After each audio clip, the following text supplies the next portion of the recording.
एक छोटे से शहर में रहते हैं पंडित जी, जो ना तो पंडिताई करते हैं ना किसी पंडित के घर पैदा हुए हैं, लेकिन फिर भी पूरा शहर अब तो इंटरनेट की बदौलत जाने कहां कहां के लोग उन्हें पंडित जी के नाम से ही जानते हैं। उनका असल नाम तो ब्रजभूषण है। एक सरकारी ऑफिस में जिंदगी भर काम करने के बदले ठीक ठाक पेंशन लेकर रिटायर हुए। घर में सिंपल सी वाइफ हैं, 2 बेटे हैं जो बड़े शहरों में अच्छे जॉब्स पर है। अब सवाल यह उठता है कि दुनिया, यहां तक कि उनकी पत्नी भी उन्हें पंडित जी क्यों कहती है। इसके पीछे एक कहानी जो कि पंडित जी, मेरे मतलब ब्रजभूषण जी के जीवन में घटी सच्ची घटना भी है। बात उस दौर की है जब हमारे देश में कंप्यूटर रिवॉल्यूशन शुरू ही हुआ था। तमाम बड़े सरकारी ऑफिस में कंप्यूटर लगाए जा रहे थे और एम्प्लॉयज को उन्हें चलाना सिखाने के लिए ट्रेनिंग दी जा रही थी। ब्रजभूषण जी हमेशा से पढ़ने और नई चीजें सीखने के बड़े शौकीन थे। उन्होंने न सिर्फ लिटरेचर बल्कि रिलीजियस किताबें भी बड़े इंटरेस्ट से पढ़ी थी। बल्कि उनकी पत्नी के शब्दों में कहें तो रामायण और गीता तो वो घोंट कर पी गए थे। अक्सर घर और ऑफिस की महफिलों में बहुत सुंदर शब्दों में रामचरितमानस की चौपाइयां और गीता के श्लोकों की बड़ी सिंपल और इजी एक्सप्लेनेशन देते थे। अब जब कंप्यूटर सीखने की बारी आई तो उन्होंने इसमें भी बड़ी इंटरेस्ट के साथ पार्टिसिपेट किया, जबकि उनके साथ के बाकी लोग जाने क्यों बड़े बेमन से कतराते हुए ट्रेनिंग में हिस्सा ले रहे थे। उन्हें ट्रेनिंग देने वाली टीम कहीं बाहर से आई थी। 4 जवान लड़के जो शायद अभी अभी पढ़ाई पूरी करके निकले थे, इन्हें सिखा रहे थे। इस टीम में एक लड़का था जो बहुत कूल और काम नेचर का था। बड़े पेशेंट से इन लोगों को सिखाता था और कभी भी बेवकूफ़ी भरे सवालों पर गुस्सा नहीं होता था। इस लड़के का नाम संदीप था। ब्रजभूषण जी को संदीप बहुत पसंद था। इधर कुछ दिनों से ब्रजभूषण जी देख रहे थे कि संदीप कुछ शांत सा रहने लगा था। उसके एक चेहरे पर हमेशा रहने वाली मुस्कान जैसे एमसी पर डाच गई थी। अक्सर कहीं खोया सा रहता है और एक अजीब सी सैडनेस उसकी आंखों में बनी रहती।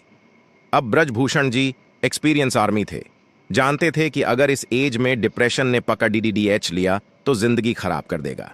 इसीलिए उन्होंने संदीप से बात करने की सोची और एक दिन उसे डिनर पर घर बुलाया। संदीप आया और खाना खाने के बाद पंडित जी उसे साथ लेकर वॉक पर निकल गए। फिर बातों बातों में उसकी परेशानी का कारण पूछा, जिसे पहले तो वो टालता रहा, लेकिन फिर उसने अपनी परेशानी का रीजन बता ही दिया। दरअसल पिछले 5 सालों से संदीप किसी बड़े कंपैरेटिव एग्जाम की तैयारी कर रहा था और लगातार मेहनत के बाद भी तीसरी बार उसे फेलियर ही मिली थी, जिसने उसकी हिम्मत पूरी तरीके से तोड़ दी थी। उसे लगने लगा था कि उसकी जिंदगी के 5 साल बस यूं ही वेस्ट हो गए और अब उसका कोई फ्यूचर नहीं होगा। इतनी मेहनत के बाद मिले फेलियर ने उसे चौथे और आखिरी मौके के लिए भी मायूस कर दिया था। वो अब आगे एग्जाम्स की तैयारी नहीं करना चाह रहा था और कहीं ना कहीं अपनी फेलियर के लिए खुद को ही गिल्टी मान रहा था, यानी दोषी ठहरा रहा था कि शायद उसकी मेहनत में ही कहीं कमी रह गई थी। ये सब सुनकर ब्रजभूषण जी ने तुरंत संदीप को श्रीमद् भागवत गीता का यह श्लोक सुनाए। कर्मण्येवाधिकारस्ते मां भलेषु कदाच नामा कर्म फल हेतुर्भूर्मा ते संगोष्ठ कर्माणि। जानते हो संदीप, इसका मतलब क्या है, मीनिंग क्या है? ये श्लोक भगवत गीता के दूसरे चैप्टर का 47 श्लोक हैं। जब अर्जुन रणभूमि पर अपने सगे संबंधी या अपने गुरु, भाई और दोस्तों को देखकर युद्ध छोड़ डाच देना चाहते हैं, तब भगवान उसे गीता का उपदेश देते हैं। और गीता का यह श्लोक तो संपूर्ण गीता की समरी जैसा ही है। इसका अर्थ अगर समझ लें तो जीवन की सारी परेशानियां दूर हो जाएं। संदीप ने पूछा कि आखिर क्या है श्लोक अर्थ और इसमें ऐसा क्या है जो आप इसे हर परेशानी का सल्यूशन बता रहे हैं?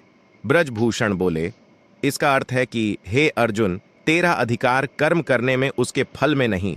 तू कर्म के फल के प्रति आसक्त ना हो या कर्म ना करने के प्रति प्रेरित ना हो। सिंपल वर्ड्स में कहें तो हम में से हर कोई कुछ भी करने से पहले उस काम के रिजल्ट के बारे में सोचता है। जैसे बच्चे पढ़ाई शुरू करने से पहले फर्स्ट आने की विश करते हैं। बिजनेसमैन दिन की शुरुआत में ही शाम तक मटेरियल पूरी तरीके से यूज हो जाने की विश करता है। इंजीनियर नक्शा बनाने से पहले ही कोई मास्टरपीस बनाने की ख्वाहिश रखता है। हाउसवाइफ सब्जी काटने से पहले ही सोचती है कि आज का खाना खाकर तो उसका परिवार उसकी तारीफ करेगा। हर कोई अपने हर काम से अच्छे फल की उम्मीद करता है, जबकि हमारे हाथ में सिर्फ और सिर्फ अपना काम करना। उसका रिजल्ट क्या मिलेगा, कैसा मिलेगा, कैसे मिलेगा, इस पर ना तो हमारा कोई कंट्रोल है और ना ही राइट। ये सुनकर संदीप बोला, अगर हम रिजल्ट की इच्छा ही नहीं रखेंगे तो उस काम के लिए मोटिवेशन क्या रह जाएगा। ऐसे तो हम कोई भी काम बस टाइम पास के लिए ही करेंगे नहीं। बृजभूषण जी बोले, नहीं, इसका ये मतलब नहीं कि हम अपने काम में इंटरेस्ट ना ले या अपने एफर्ट्स में कमी करें। इसका मतलब ये है कि हम ये समझ ले कि हमारे कंट्रोल में सिर्फ हमारा काम है। उदाहरण के लिए, एक बच्चे का काम पूरे साल भर अच्छे से पढ़ाई करना है, लेकिन परीक्षा का रिजल्ट और भी कई बातों पर डिपेंड करता है, जैसे कई बार कॉपी चेक करने वाले के मूड पर भी। ऐसे में यदि नंबर उस बच्ची की एक्सपेक्टेशन से कम आ जाते हैं तो उसे ना तो अपनी एबिलिटी पर शक करना है, ना ही आगे मेहनत करने में कोताही करनी है। हमें हर हाल में अपना बेस्ट देना है। उसके बाद क्या होता है, ये ईश्वर पर छोड़ DH देना। किसान जब खेत में बीज बोता है, रात रात जागकर फसल को पानी देता है, तब वो अपना काम कर रहा है। लेकिन अगर सूखा पड्डी DH जाए या उसकी फसल को कोई बीमारी लग जाए, तब किसान को अपने आप को इसकी वजह नहीं समझना चाहिए, क्योंकि ये बात उसके कंट्रोल में नहीं थी। जीवन में बहुत कुछ ऐसा है जिस पर हमारा कोई वश नहीं है, लेकिन खुद पर और अपने कर्म पर हमारा पूरा वश है। इसीलिए उसमें कमी नहीं रहनी चाहिए। जब हम इस बात को समझ लेंगे तो जीवन की छोटी बद्धी बातों में हौसला नहीं हारेंगे, खुद पर विश्वास रखेंगे और हमेशा अपना सर्वश्रेष्ठ देने के लिए तैयार रहेंगे।